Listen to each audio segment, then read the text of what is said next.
Here we go again, guys. Sunday the 23rd of August, and I've got another basket of windfalls and a lot of pears in there as well. We went away for a night Friday, came back Saturday, and there was 30 odd pound of pears on the grass, so I throw them in with the apples and makes a good blend.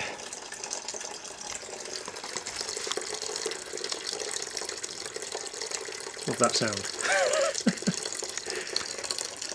Right, catch you later.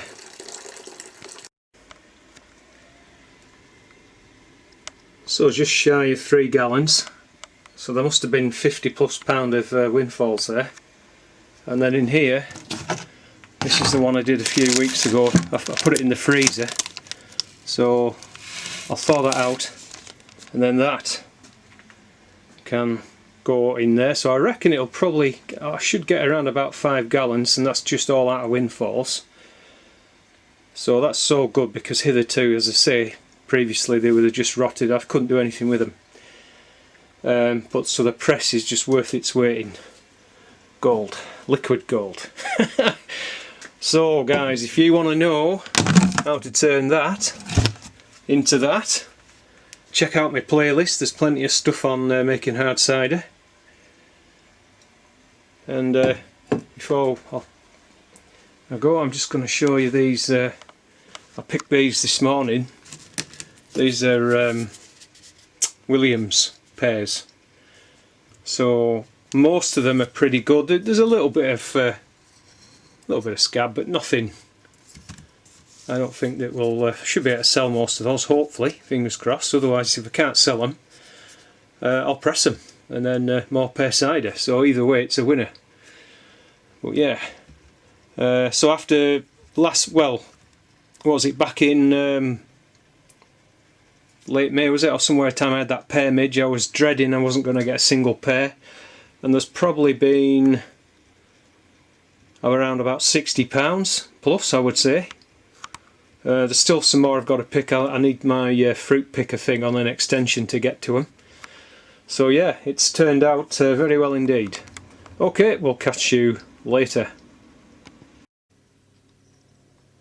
So the Monday's at the where are we at, 5th of August is it, or something like that. Anyway, these the Damsons have been down this morning.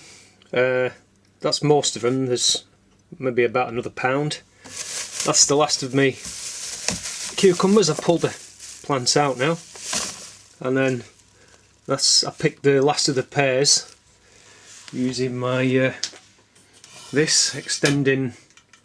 It's like a telescopic thing, and then you just hook that around the fruit and give it a twist, and it's a good way of getting anything that's out of your reach, you know.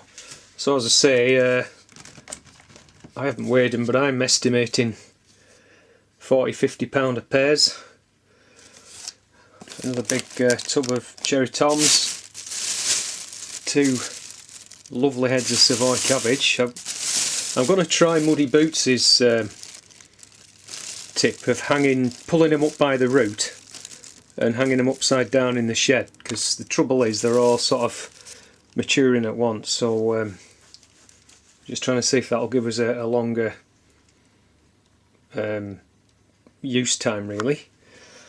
And then in here I've got some peas. I'm going to try and dry these off in here.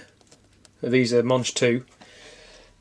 And then just picked a load of beets and some onions. These are the only ones out of the whole crop of stew on that had any white rot. So not bad really, not bad at all. Just have a quick look.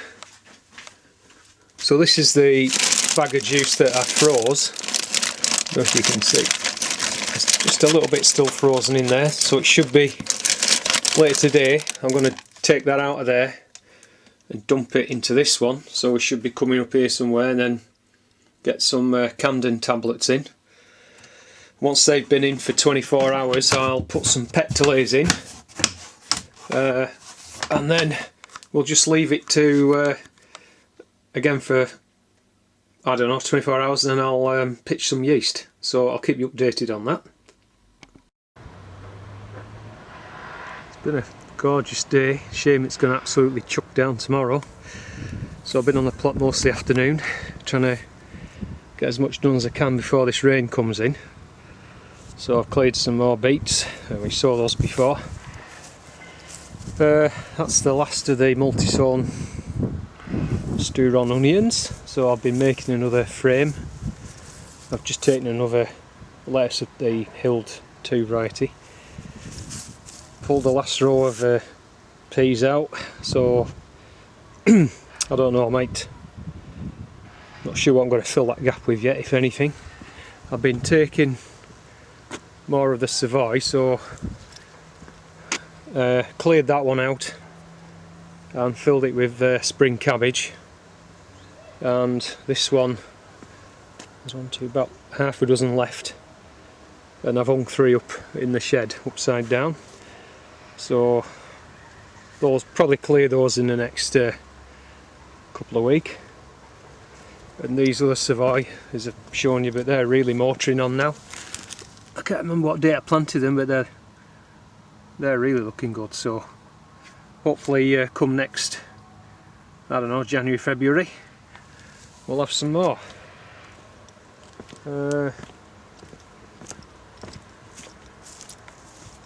Chard's still going strong. I need to get some browns in there now, it's just full of cabbage leaves. But yeah, I've made another rack.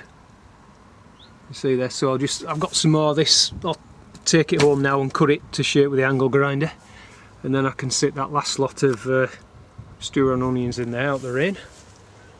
And come back later on, just pick a few more of the blackberries. Let's just finish this clip with a shot of me and the wife were just talking yesterday. We hadn't seen a lot of fritillary, well, not fritillary, what the King George or whatever they're called, butterflies this year. Well, there's plenty there now.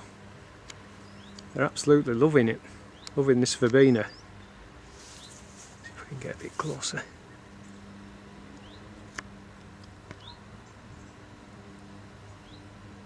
Yeah, must be a couple of dozen on there at least. Right, well, we'll leave it there and catch you guys later. Yeah, so I came back down the plot just to finish off this last rack. So that's all the stew on safely under shelter now, because we've got a storm coming in tomorrow. I'm not sure how bad it's going to be up here, but it doesn't sound good anyway. Not as bad as the folks over in Louisiana, is it, or something? There's 2 tropical storms heading over there now. So yeah, done enough tonight. I'm going to go home now. So I've put some more French beans. These are the ones that I chitted a couple of weeks ago. There's 4 in there and 3 in there. One didn't germinate. Well, it chitted, but it didn't come through. And then I've got some more. These are Winter King, I think it is. 3 rows there, and then I've just had to add to the. Some of them got eaten by slugs. Just go on. Yeah, so I got the last of the Damsons. It's about £1 there, I think, and just got some more of these lovely beefsteak tomatoes. I'm going to do that same recipe. It was delicious. Right, guys, we'll leave it there for now. As you can see, I've been continuing to pick the apples, so I'm just going to try and store these for another, well, 2 or 3 weeks, I guess, and then do the pressing around mid-September. Okay, we'll catch you later.